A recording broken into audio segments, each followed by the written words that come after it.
Good evening and welcome to the Limited of Adhesion GT3 League of Season 4. This time we're at Zolder, which is round 5. I'm joined in the commentary booth by Random Dave. How are you this evening, Dave? Yeah, I'm pretty good, thanks. Looking forward to the race. Yep, we're well underway into the season now, past the halfway stage, so points all to play for, and no doubt there'll be a lot of battles ahead. This is quite a short circuit. We're in Belgium, which Zolder used to be the old Belgium Grand Prix up until around about 1984, if I remember correctly. And the temperature is 26 degrees on the track, and ideal conditions. Any favourites tonight, Dave? I guess it's got to be Lee from Sleep Time Racing, followed by Rick. Yes, Sleep Time Racing guys seem to be on it again, but you can't. Stephen maybe, but Messenger. I don't know. Well, he's not in the 4 today, I think, but if he's in the 4, he'll be out of it. Absolutely, and as we can see from the stands there, Rick Barrow and Lee Harding well out in front. Absolutely superb season for them. One of the dark horses, I think, for me, is Rhys Crichton. What a performance by him so far this season. He's really upped his game. One mentioned further down the line is Anders Fuglsang. I think he's back this race. He's sitting further down the order, but of course last season's champion. He's had his drop weeks now, and he's going to pick up those points. We're still missing the likes of Rob Miller, and I think possibly Shane Abbott might be back this time around. Yeah, Rob's kind of busy around this time of year. He is indeed, yeah. And then into the Club 1500, Jan Preuss leading the way, with Mark Innes just behind him, and Stephen Koenig not too far behind as well, I think, and Stephen Cakebread. So those 4 probably battling out for the podium positions in that standings. We've got Chris White, Dan Rice, Stu Gerber as well up there, Mitchell Day.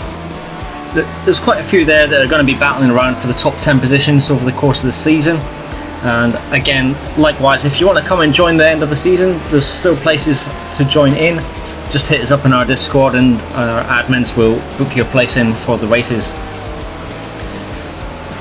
Right, so hopefully we should be heading into, as we see one of the cars take a huge chunk of the curb, championship standings for the teams in the top split. Sleepy Time Racing on 409 points, well out in front, ahead of Risky Racing Blue with 303, with their affiliate team Risky Racing Orange not too far behind at 293, followed by Blackpink and Wizards of Lifton Coast. Pink Vikings not too far behind as well, and then we've got a little weight down for Try Hard Racing Rumblebees, who I guess we're missing a couple of races. Then into the Club 1500. Team Heat Together on 369 points, quite a way out in front, ahead of the Lefties on 273, and Team Try Hard Racing on 200, with McClary on 159, with Team Fet 131. But of course we've got drop weeks to come into play, so that might see Team Heat Together drop a few points to their rivals. Tough track this. Quite enjoyable, but it is quite tough. They've got quite a big sausage curbs, and of course the notorious chicane. 2 of them. Yeah, it's all about the chicanes, really, isn't it? This one. It is indeed, yes. So we've got the pace car taking us around a lap of Zolder. We'll no doubt get the qualifying results in soon, and many thanks to Stephen Koenig for filling in the commentary last week. Very much enjoyed his commentary. Well, we don't really need the qualifying results because we can see. There we go. Exactly. Yep. So Lee Harding leading the way on 126.4, and Jordy Speckins fairly new to the league, just behind him. That's very, very close. And David Line up into 3rd, and pipping Rick Barrow to 3rd place by a few tenths of a second. And in the Club 1500, it looks like Jan Preuss is leading the way with Stephen Cakebread just behind him. Chris Forrester, good result for him, along with Chris White. There seems to be quite a few Club 1500 in this race. It is a difficult period with people taking holidays around this time of year, but still 23 cars on the grid. So hopefully we don't get compared to a couple of weeks ago where the race didn't go to a good start. We'll see how this one fares. So a whole lap behind a pace car then? It is. Yeah. It is a fairly short lap, but again, behind the pace car is going to take a bit of time, but everyone giving each other room around those sharp chicanes. I think that's where the race is going to be won and lost. As we see David Line there preparing for battle. Yeah, I think that yellow is supposed to be gold, but it didn't work. I think he said that he'll maybe change to gold when he wins a race. Until then, he doesn't deserve it. That's wise words there from Dave. All right, so pace car will be coming in very shortly as it heads into the pit straight. It's a fairly long pit entrance compared to the length of the track. It's about 1/4 of the length of the track itself. So Lee Harding getting us underway. He is off early. And has anyone else reacted to it? We've got a spin already. Is that Ollie Ettridge in the background there taking a spin? The other cars in the Club 1500 are trying to find their way around him. Looks like Stephen Capebrandt's lost it. And we've got a crash already, and that's Jordi Specken's gone into David Line, I believe. Nightmare start for David Line. That's going to dent his podium hopes. We'll see if he can pick up the pieces. But Lee Harding well out in front. And we've got, is that Steve? Yeah, Steve Greening off as well. What is going on with the top split cars? He's going to have to find his way onto the track. So an eventful start there, Dave. What do you think about that? Well, I think Jordi Speckguns has maybe picked up some damage from that collision with Line. So I'd expect him to come into the pits. And I think he also made slight contact with Greening there as well. A bit of an eventful start there for Jordi. And we can see, yeah, a bit of right rear wing damage. That's going to hurt through the corners a little bit. He's going to be you can see he's struggling there a little bit. Yep, and he's going to be under pressure from Michael Messenger. That's one of the last people you want to be put under pressure. He's a very competent driver. Of course, these guys have probably been practicing for the Nürburgring 24 hours. So plenty of practice in the GT3s at this time of year. I'm not sure they're all driving a GT3. You might be right there, yeah. You might be right, yeah. I guess they're all driving things that aren't completely dissimilar. Exactly. So Lee Harding setting the fastest lap so far in the top split. Rick Barrow, his teammate, is 1.5 seconds behind, so he's managed to pick up a couple of places. So only 6 cars, it looks like, that are in contention for the top places, as we see someone going wide. That looks like Meesters. As we see Ollie Ettridge trying to make back up some places that he lost during that first lap. Yeah, it seems like half of the top split have had an incident of some sort. Yeah, and it is a short track, so a lot to be lost in a short period of time. As we see a replay of the start there, some people just getting a little bit too eager.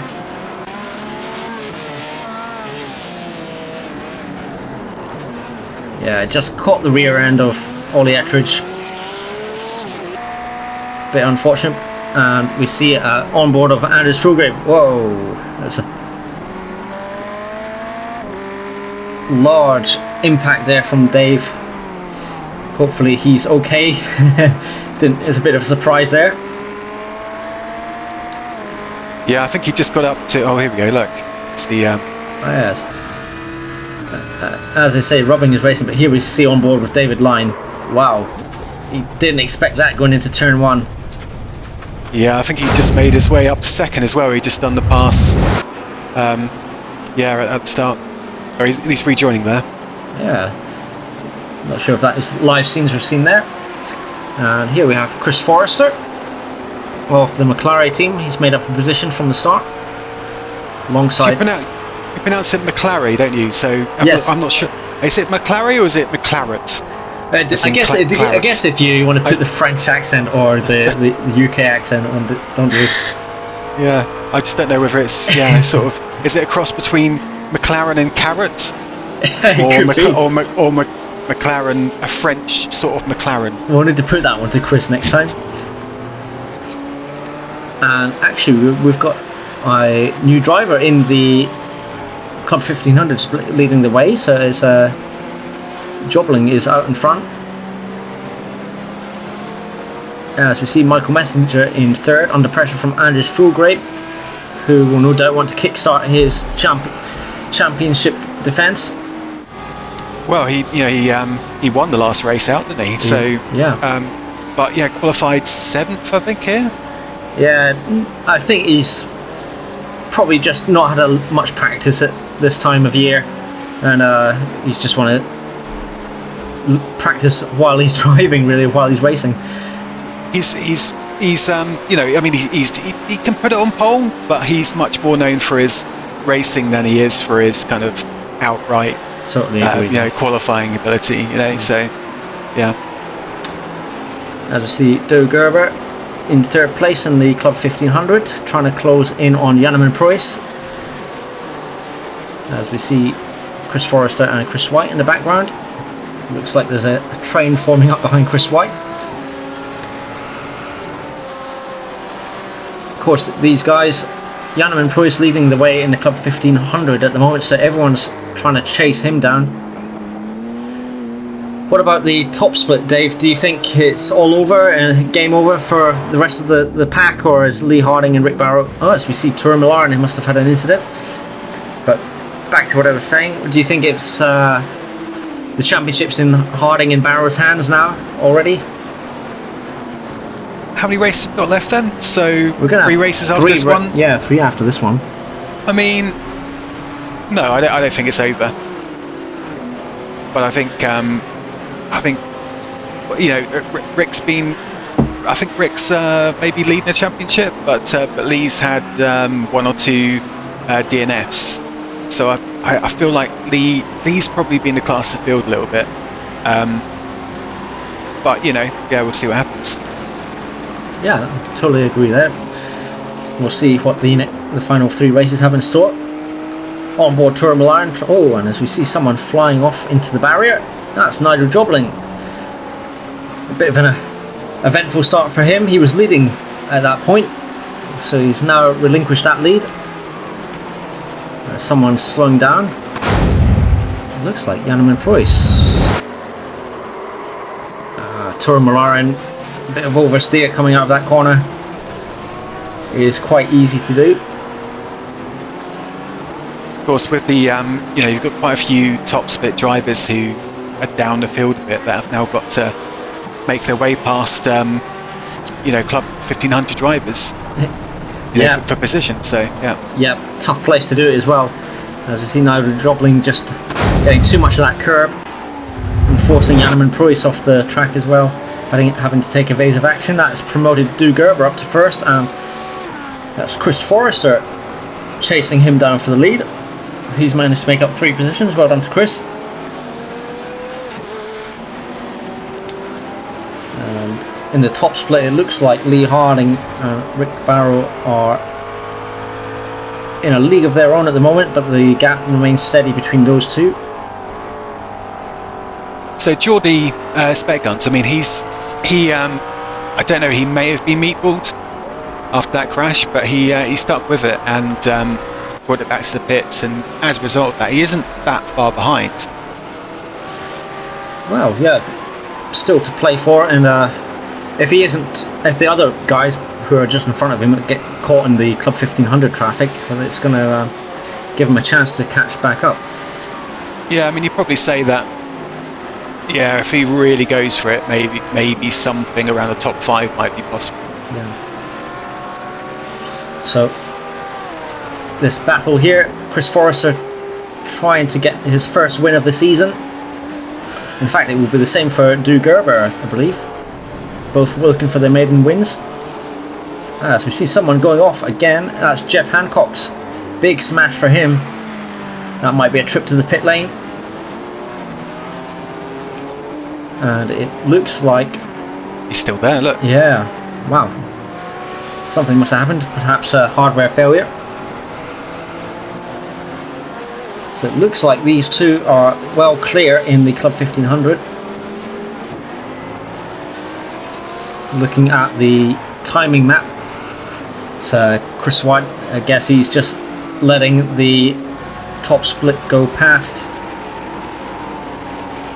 I wonder if he's going to let Stephen Greening go as well, if he takes a wide line into this corner. Yes, he does. It's kind of him to do, and let the racing guys try and make up some space. So further back down the order, we've got Speckings and David Line in the top split. It's going to be a bit of a recovery drive for those two, if they can make their way through the 1500 traffic. So we're on board Stephen Cakebread. He's going to look up the inside of Tourmalaren. He thinks better of it. Big bounce over the curbs from Tourmalaren there. And speaking of David Line, here he is. Gonna try make his way past Stephen Cakebread. Yeah, I mean he's got a problem there because he's so far behind. You know, he probably doesn't want to mess up anybody else's race at this point. Yeah, you have to play devil's advocate really. Do you want to gain in your own race for maybe 1 or 2 positions, or do you want to stay back and not get involved in other people's races? Bit of a tough one. Now it looks like Chris Forrester's just happy to sit behind Stu Gerber here. I wonder if he's fuel saving a little bit, or is he going to make a move? He's happy to sit behind. I just don't know if you can fuel save in a car that spits fire. That's true. Yeah, but these guys well out in front. Lee Harding's actually extended his lead by a couple of tenths. Of course, with I believe the next track's Nürburgring, so slightly different track, but it's only about 100 kilometers away or so. So a short journey to that one from the next round. For some weird reason, I think I looked it up, and I think it's about 280 kilometers. Oh, that's well researched. Of course, this track has many different races. It's not just the GT3s. We've even had the BMX World Championships here. Believe it or not, Dave. I'm not sure. That would just take so long, wouldn't it? I'm sure it's not a full track though. It's not, and there's no like jumps or anything, are there? So yeah, I would say as a BMX track, it would be fairly poor.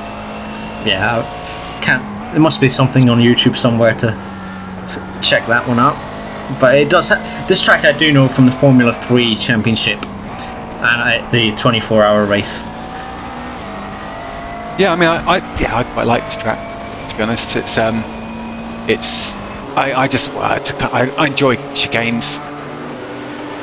That's kind of what it is, really. Yeah. Just sort of when there's sort of curbs and the chicanes, and you can actually attack them without getting it off track. Kind of enjoy that. Yeah, these GT3s it's a little bit tough on. They can be a little bit sluggish at times, but I can definitely imagine the open wheelers. It's an amazing track to drive around. As we see that Jordi Speckings has set the fastest lap, even though he's down in 9th, and Stu Gerber set the fastest lap of the Club 1500 split. Speaking of Stu Gerber, here he is. He's still defending from Chris Forrester, as we see in the background Ollie Ettridge and Steve Greening closing up. But let's see if they let them pass easily or not, or whether they're going to keep fighting for their positions. Yeah, it's difficult, isn't it? Because they're having a really good fight there. I mean, they don't. There's probably no point them holding up Greening, but at the same time they don't want to lose out to each other, you know. Yeah, absolutely. And I can just see from the timing that Rick Barrow has closed the gap by about half a second to Lee Harding, so I wonder if Lee has just had a bit of an error.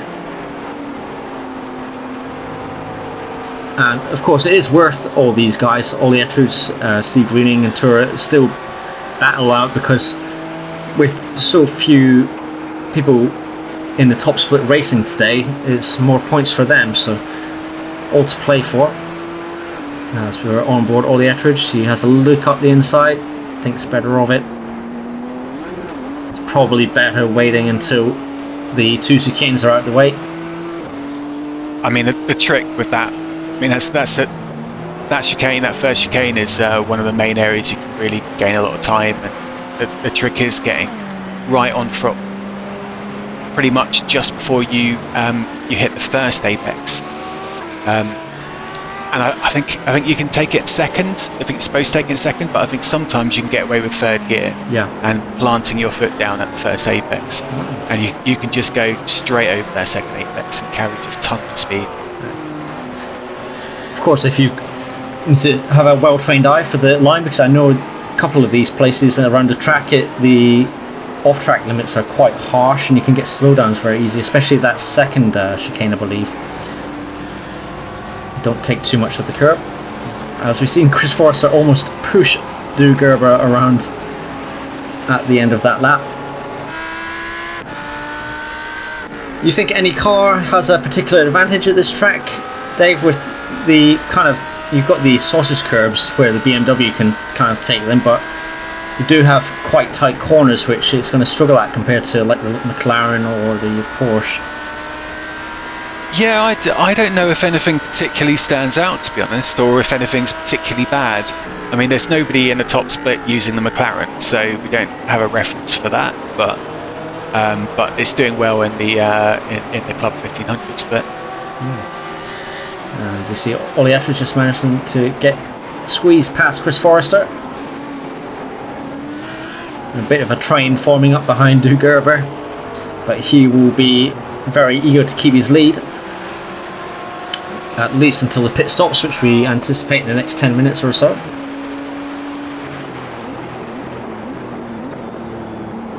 And there's Turo Milan. He's happy to follow Stephen Greening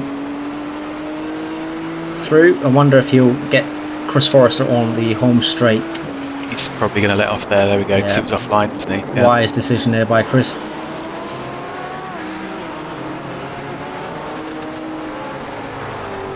Still in second place, Chris Forrester, but he'll be eager to get back into contention with Drew Gerber, because he's just going to hope that Gerber's going to suffer as much as he did, really. But he lost out a fair bit there. Look, he's lost a lot of time. And in the top split, we can see Anders Fulgrave still behind Michael Messenger, just about half a second or so. Then a large gap to Paul Gerber, I believe.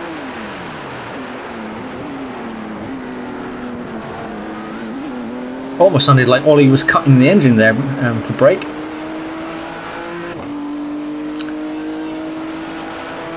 He's still not relinquished. And who's this? It's Jordi Speckins going through in P9. He has closed that gap by about 5 seconds to Turo Milan. So Turo possibly getting held up a little bit by traffic. Yeah, I think both Milan and Greening have been held up a fair bit there. Yeah. But, it's fair enough. No blue flags. Yeah, that well in his right to keep racing. Now, the lead between Lee Harding and Rick Barrows was just under a second, so it's still quite close between those two. Michael Messenger's lost a little bit of a time to the front two. Now, as we see Chris Forrester move out the way and let the... and Chris White and Stephen Capewright battling out. Can't forget those guys. They're battling for third and fourth, respectively. Yeah, I think Line was actually unlapping himself there. I believe so, yeah. Chris Forrester, yeah. Yeah, no pressure on David Line today then. Just keep going and see what happens. Some other people might get caught up in incidents and he's just got to drive and just hope that that about 15 people crash out. Never say never. Big BMW training going on here.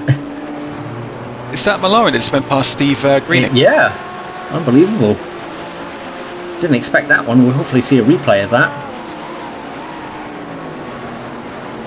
And he goes defensive on the final corner before the chicane into the home straight.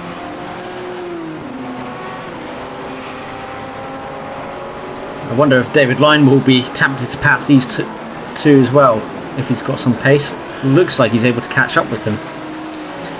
Yeah, but I mean, you're a lap down, you've got all that going on in front of you. Do you really want to get involved? Yeah, we'll soon find out. It's, you're going to get potential for getting egg on your face there, really. Well, one thing I've noticed here is that Gerber's really, keeping them behind, isn't he? He is. I guess he's trying to protect his lead. If he can get a kind of gap between himself and Chris Forrester, that he can keep these guys behind as long as possible. Yeah, I mean, I haven't seen him, sort of be super defensive. He's just, kept at it. But I mean, considering Chris Forrester was sort of hounding him ready for position before, it's he could be there too. Yep, we might see a move here. Oh, and Olietra's just flashing the lights. I think now, he's getting a little bit impatient now. You can't do a move there. No. It just sets you up on the wrong side for the next corner. Yep. We see Tourmaline right behind him as well. I wonder if he's going to go for the move. Almost. Now, Towards the kind of driver that would, possibly take advantage of this. Yeah, you're right. We have seen it before. And we're not talking about his Montreal job from last season. Or was it the season before that where he took out a lot of guys in the hairpin? That was an entirely different thing. That wasn't anything to do with taking advantage. That was Skittles. We'll always remember that when he put Adam Highfield in the fence. Small bit of contact. That's going to compromise his run out of the corner. I mean, this goes to show you how difficult it is to overtake around here. Really. Yeah, it really is. Yep. Yeah, but Stephen Greening getting ahead. Something we didn't see was Stephen Cakebread get ahead of Chris White, who seems to have pitted. Oh, and we've got contact there. Tourmaline and Stephen Greening.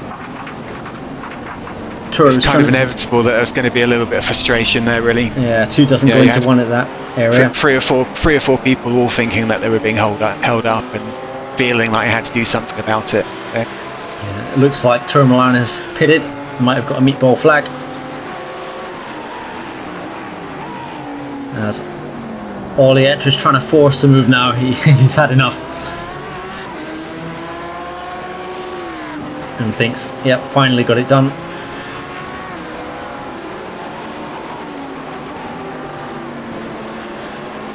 So, Olietra's out on his own in 6th place, and it looks like Rick Bowers lost a considerable amount of time to Lee Harding. So hopefully we'll get a replay of what happened there, because now Michael Messenger and Andrew Schulger must be hot on his tail. Yeah, I mean, I haven't really looked at that gap in a while. I mean, is it sort of gradually being increasing, or did it all just go in one lump?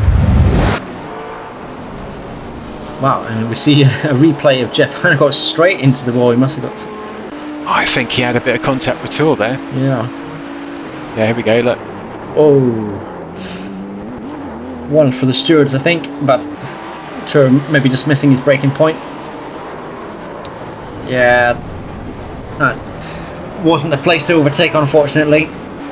Yeah, I mean, that one, that's just...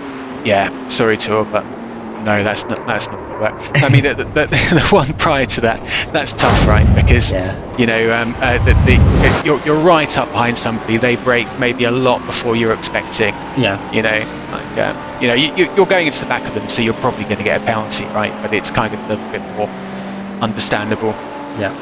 But yeah, that second overtaking, you can't really do it there. No. So yeah, as we join back with the top split, we've got Rick Barrow, Malcolm Messenger, and Andrews Fulgrave fighting for second position, and they will no doubt be coming up to some lap traffic in the near future, which might come into play. And poor Paul Gerber out on his own, absolute no man's land at the moment, but good haul of points for him if he can keep it on the track. Well, let's see if Chris Forrester can catch him up again now, because he was completely, you know, he's right on his tail, wasn't he? Before people tried to, for the top split, tried to get past. Yeah, absolutely. Yeah, it's one of those tracks that you really need clear air to get an advantage over your opponents. You don't want to be stuck like we're seeing with Ollie Tour and Stephen. As we see Stephen Caperoy go slightly wide. You can go quite wide there without an off track, but not that wide. I think you can get away with a little bit of gravel without an off track. Yeah. Stephen Capered hoping to gain some ground in the championship, but with Janneman Pruis leading the way. Janneman is down in 8th at the moment, I think, and that's Nigel Jobling, new to the league. And I think Nigel, he possibly set pole today for the Club 1500. I might have missed that, but he'll be looking to catch up. And indeed, he has caught up with Stephen Cakebrand, so he has made up a considerable amount of time. So we'll run down the order at the moment prior to the pit stops, as in fact we see Michael Messenger has just gone into the pits and coming back out. So Lee Harding leading the way with Rick Barron second, Andrews Fulgrave in third for the time being, with Paul Gerber in fourth, and Ollie Ettridge in fifth. Michael Messenger, who's just taken his scheduled pit stop, in sixth. Jordi Spetkins is probably going to have to take another pit stop in seventh. Steve Greening in eighth, of course, has been involved in that incident. David Lyne down in ninth, and Turo Millarn looks like he has some issue in the pits. He might be in there for some time. Chris Forrester leading the way in the Club 1500, but of course I think Du Gerber has now took his mandatory pit stop, followed by Stephen Cakebrand, Jobling, Weaver, Hammond, and then Gerber's in 6th, Meesters in 7th, who's currently in the pits, Preuss and White, who have both taken their stops, along with Hancock's. Adrian King, I guess, is out. He might have had some issues, and Mark Innes and Edwards, it looks like they didn't make the grid, unfortunately, but did take part in the practice session. So it's interesting. Messenger's pitted, so has Geordie, but Geordie's going to have to pit again, because I think he pitted at the end of the first lap. Yeah. So yeah, I think we'll see if Geordie tries to get past Messenger, but I think he's still going to pit again. Yeah, we'll soon find out. It's going to be interesting to see how close Messenger, Fulgrave and Barrow come after the pit stops. It's going to be highly dependent on how much traffic there is, as we see Stephen Cakebrand come into the pits whilst in third place. And here's Lee Harding behind. We're going to see him lap someone here. And the lap traffic kind of lit him by, give him plenty of room.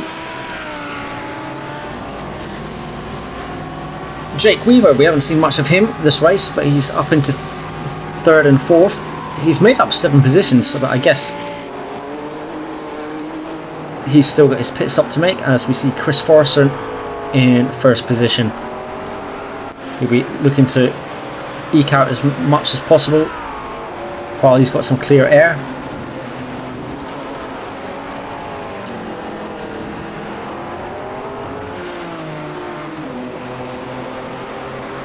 Here's Michael Messenger, so he'll be. Looks like he's got quite a bit of a gap ahead of him, and I think that was David Line in front of him. So he's got a good target upon him.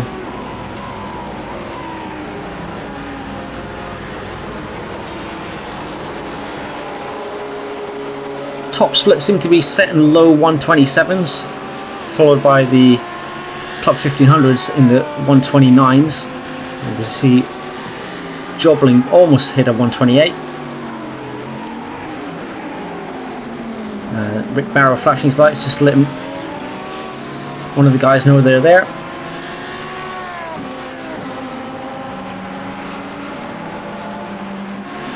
Quite a quiet race on the top split, don't you think, Dave? There's not been too much fighting as we see Rick Barrow take his pit stop. No, I mean half of them are kind of a bit dispersed, really, aren't they? Yeah, seems to be more action in the 1500 race this time around. But it should be a busy pit lane over the next couple of laps or so. Here's Jordi Speckins. He's going to try and make a move on Michael Messenger.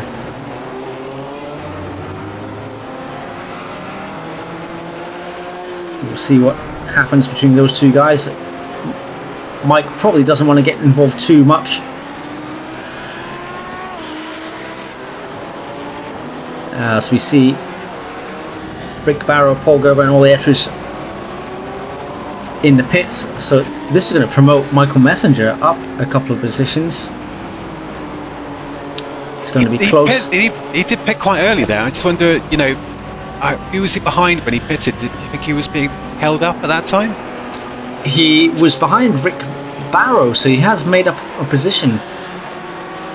But it looks like Andrus has still got his pit stop to make, but we know how good he is at saving fuel, so this is going to be close between these three. Very close. Jordi Speckins getting late on the brakes. Of course, Jordi still has to pit, doesn't he? So yeah.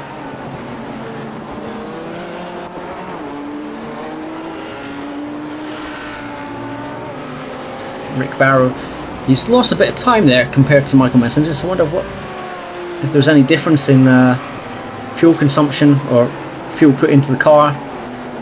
I don't know, it might have changed his tyres or something. Yeah, he must have lost a few seconds in the pits. Yeah, could be the pit entrance possibly as well, just playing it safe. Whoa, it's not, and that's yeah. Jordi Speckins miscalculating Rick Barrow, break into the final corner. Yeah, because on the pit entrance here, it's you brake a lot later to that pit entrance. You would do the normal corner, and it looks like he just didn't take into account the fact he had a car in front of him. Yeah, so a bit of an eventful race for Jordi, but I'm sure he's gonna learn it and pick up his lessons. We all do it sometimes. Looks like, reading on that map, it says Lee Harding's taken a second stop, so I wonder what caused that to happen. We'll need to speak with the drivers afterwards at some point and find out what happened there. But he hasn't lost enough time to have done a second stop. So, I don't know, maybe, do you think it's that he overshot and then had to reverse back into the pit box?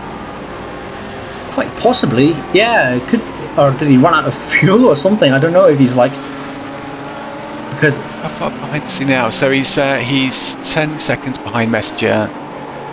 So yeah, I wouldn't have thought that's enough time lost to be an entire second pit stop. yeah, something happened in the pit lane for sure. That's put Michael Messenger up in the lead, but it's only a small gap to fuel grade.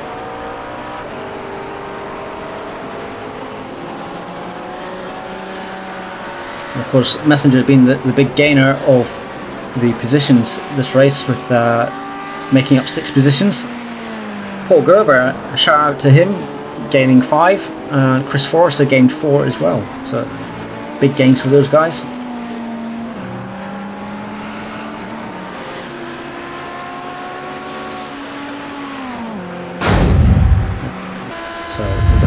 play here. This was a great overtake by Rick Barrow, right on the money for the braking point.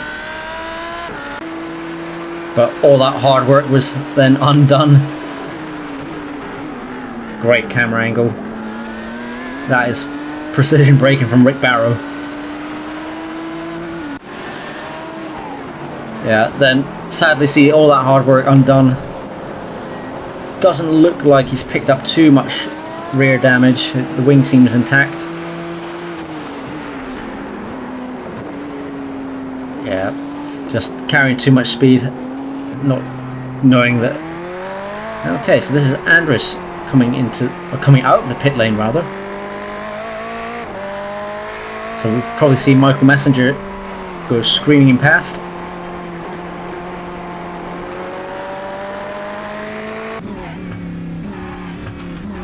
Yeah, this is Lee. He's out of fuel. Okay. He's surely out of fuel. He is, yeah. I mean, he's just about making it back. He's at the end of pit. Where's his pit crew? Yeah. Oh, he's out. No, he's... Yeah, he must be one of the first pit stalls. So that's what it was. It must have been out of fuel as he ended the pit lane.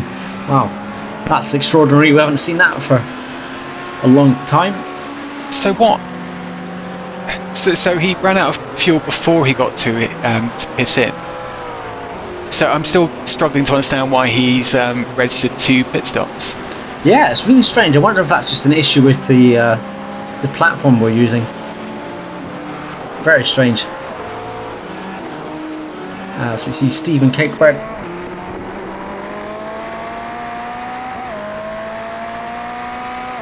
Not too far behind Du Gerber. Battle of the South Africans.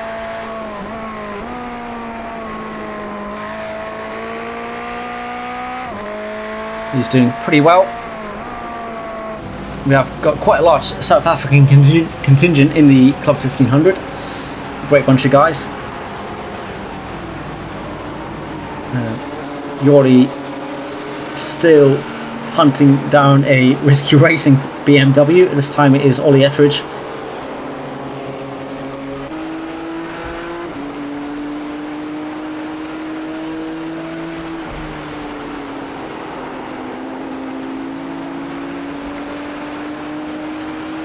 So this might be a battle for position possibly now.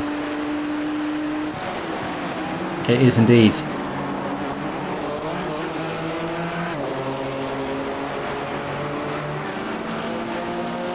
Shame to see Ollie Ettridge further down the order. A bit unfortunate start for him. Well, he had the incident behind the safety car, didn't he, at the start? So, but then he did get up to sort of 5th, didn't he, or so 6th? Yeah. Of course, it's the worst timing to have an incident when you're surrounded by all the rest of the field.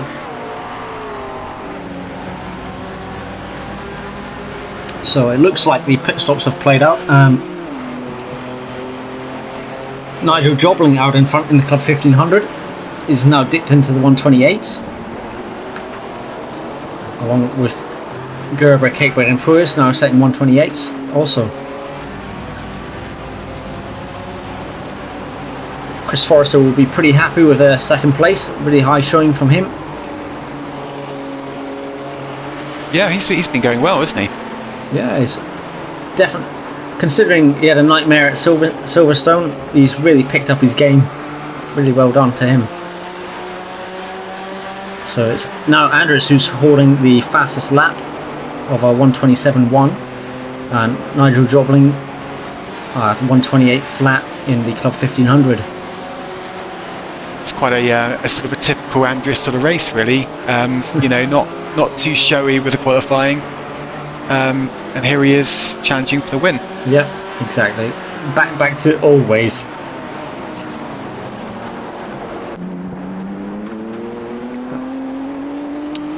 I think Line just got the fastest lap there. So yeah, it's true. He's pushing. It's a shame that he did get collected in that incident, because who knows what would have been. I think he would have been, at least been in the top 4. I think after his pit stop, he sort of ended up a lap down behind a whole sort of gaggle of cars that were fighting, really. So yeah, I think he's only just got 3 of that.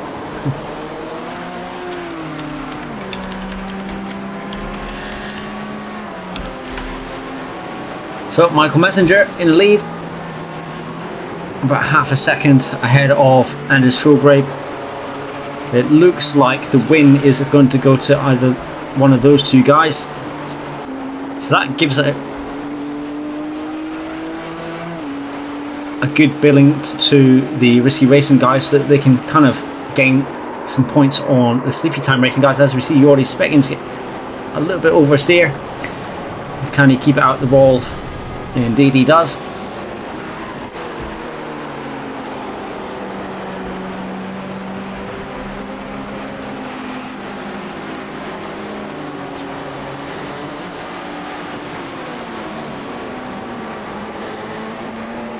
Notice how we haven't been naming any of the corners. I've had a look at the track map, and some of the, I guess they're in Dutch or yeah, I guess Dutch or whatever. The Flemish, I guess, is what the Belgians speak as well. They're quite very hard to pronounce. I won't be trying that this time round. My grandmother is Flemish, or was Flemish, in fact. Really? Yeah. Wow. So that can be a fact of today. Random Dave's grandmother was in fact Flemish. I've got family Belgium, but never been to visit them. Ah. Although I've been to Belgium a couple of times. Mainly remember it for just the incredibly strong beer that that took me by surprise. Yeah, I remember the trips, the like school trips you would go for, like the World War I and World War II. The teachers would end up turning a blind eye to people drinking booze on those trips. So we see a replay. Chris Forrester holding this slide very well indeed. Yeah, I thought for a minute he was gonna. I mean, it did lose him some time, but I just thought he was just gonna like drift that all the way around. Whoa! Daniel Hammond rejoining the track, and I think that was David Line trying to take evasive action and possibly spinning. Yep, indeed it is. Possibly too evasive there. Lightning quick reactions, but yeah, I can. Yeah, that was unlucky. But nice control from Chris Forrester, and it was in fact letting through 2 of the top slip guys through in the process, so not losing too much time.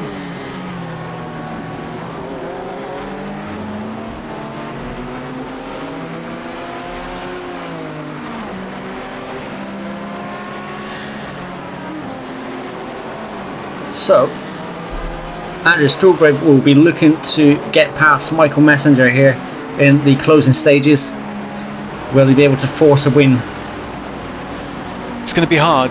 I mean, you know, there can't be more than a few tenths between them, really, and a few tenths isn't enough around here without mistake.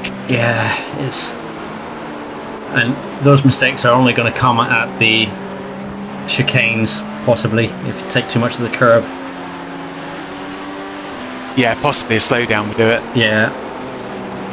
But, you know, it just kind of taking a chicane badly probably won't do it. We'll soon find out.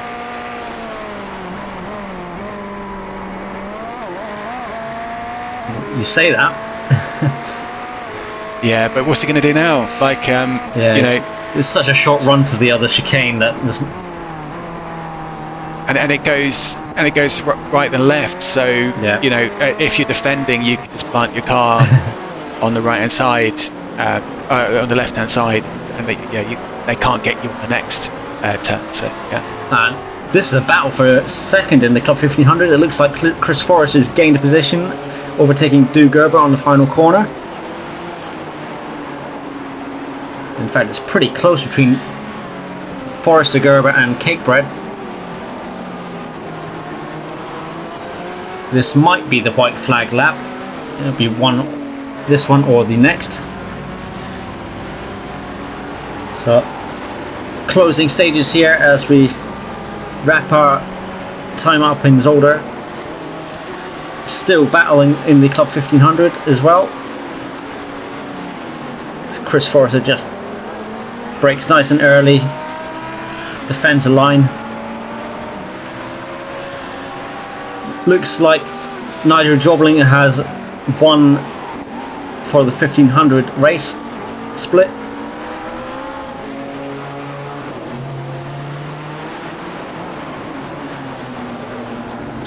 Steve Greening in 6th position, but I think that's Jordy Speckins behind him, but obviously this is not for a position. It's Nigel Jobling, in fact.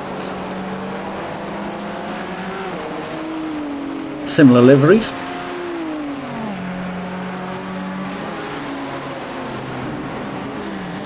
It's going to be close, only 3 tenths separating Messenger and Fulgrave. If this isn't the white flag lap, will he try and attempt to throw it up into turn 1? It's not really Andrews's way, is it? Yeah. To have a sort of. He's not an aggressive driver. Yeah. I mean, he's having a look, but no, don't see it. I think that's sensible, though, really. Yeah.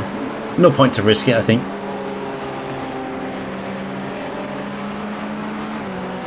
So, only 2 battles really left for the end of the race.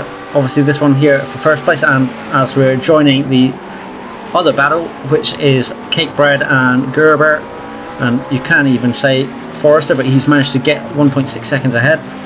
So it looks like he has cemented 2nd place. Andrews closed the gap ever so slightly, but it looks like it's not going to be enough. Well, he's got one more chance. Yeah. I think really. Well, possibly 1.5. It's going to be close. It's here really. Yeah. It's the main one though, but one more possibly before the next chicane. No, he is trying everything. He's putting himself in his mirrors, but it looks like Michael Messenger is gonna take the win here in Zolder. Congratulations to Michael Messenger. Great performance, and Andrews is taking 2nd place. He's happy with that. Good fight between those two. Rick Barrow takes 3rd, last place on the podium. What could have been probably not the best race for the Sleepy Time Racing boys, as we see Lee Harding. Yeah, I just got caught up in an incident, but well, should be happy with 4th place. It's a decent haul of points for those guys. I would say it's probably cemented their Constructors' Championship almost. Paul Kerber, excellent result for him. 5th place, he'll be pleased with that. That's a great amount of points. Might be one of his highest positions he's finished in, actually, for this championship. Nigel Jobling just taking it easy around the last few corners. What were you going to say there, Dave? Yeah, so both the sleepy time guys. I mean, so what, Lee had ran out of fuel, possibly overshot his pits, and Rick also had that coming together with Geordie as well. Yeah. So Nigel Jobling takes 1st place in the Club 1500. Well done to Nigel. And we see Chris Forrester and Drew Gerber, Cakebread and Pruitt, all within about a second of each other. So Forrester and Gerber taking the last podium positions. Etcher's taking 7th and Speckins taking 8th in the top split. So well done to Michael Messenger and Nigel Jobling for taking the wins in their respective fields. Onwards to the Nürburgring, I believe, next time. So we'll round out the results. Michael Messenger in 1st, followed by Andrews Fulgrave. Rick Barrow takes the podium position in 3rd, followed by Harding, Gerber and Greening, Ollie Ettridge, Spetkins and then Line in the top split. Nigel Jobling taking 1st place in the 1500, followed by Forrester, Gerber, Cakebread, Pruitt, White, Hammond, Meesters and Jeff Hancocks. What did you make of the race there, Dave? Well, I mean, Yeah, it was obviously not a lot of overtaking, especially around the top split, but some interesting racing from Tour, and obviously quite a lot of incidents with sleeper time as well. Yeah, and those couple of incidents at the beginning really did affect the onward of the race, with the likes of David Line getting involved. So the championship standings as they are at the moment: Rick Barrow on 261 points, followed by Lee Harding on 246. It looks like the battle's going to be between those two, but we'll see how the drop weeks come into play. Michael Messenger, Steve Reading, Andrews Fulgrave making his way up there by 3 positions. Ollie Ettridge. Rhys Crichton wasn't in the race today, so I guess that would go against one of his drop weeks, but he's well in contention for one of the top 5. Ollie Walker we didn't see as well, so quite a few names that we didn't make it to the race today, but no doubt we'll see them back next time. As we see the Club 1500 standings as they are for round 5. Jan Preuss leading the way on 252, and Mark Innes, who unfortunately didn't get to finish the race, was on 205. Stephen Capered on 198 and Du Gerber 177. A little way down for Koenig, Jobling, White, Forrester. Those seem to be the top 8 cemented in their positions. Then we've got Hancock's, Rice, Day, Weaver and Weaver, Cruz, Hammond, Meisters, Cooper and Edwards rounding out the top 18. There's a good haul of drivers in this 1500, and we'll no doubt see the likes of Raposo, Gibson, Dan Hill we haven't seen, Stephen McCann we haven't seen for a little while, but they'll no doubt come back. So, championship standings in the Constructors. Sleepy Time Racing all the way out in front and 507 points. That's a long way ahead of Risky Racing Blue on 409, with Risky Racing Orange on 325. Blackpink closing the gap to them on 322, and a long way off. Of course, we didn't see the Wizards of Lifton Coast in this race, so no doubt we'll expect them back next time. It is a big gap, but we'll see how things come into play. Anything can happen in the final 3 races. I mean, with drop results, I think it's doable. Yeah. And as you see, the 1500 team heaped together on 409 points, well out in front. But as we've just mentioned, drop weeks will come into play. Team Triad Racing on 276, gaining a position on the lefties, who are on 273. So a very close battle between those lot. And a couple of other teams well in contention for the podium positions. So I'm excited to see how the drop weeks will play out in the kind of final couple of rounds.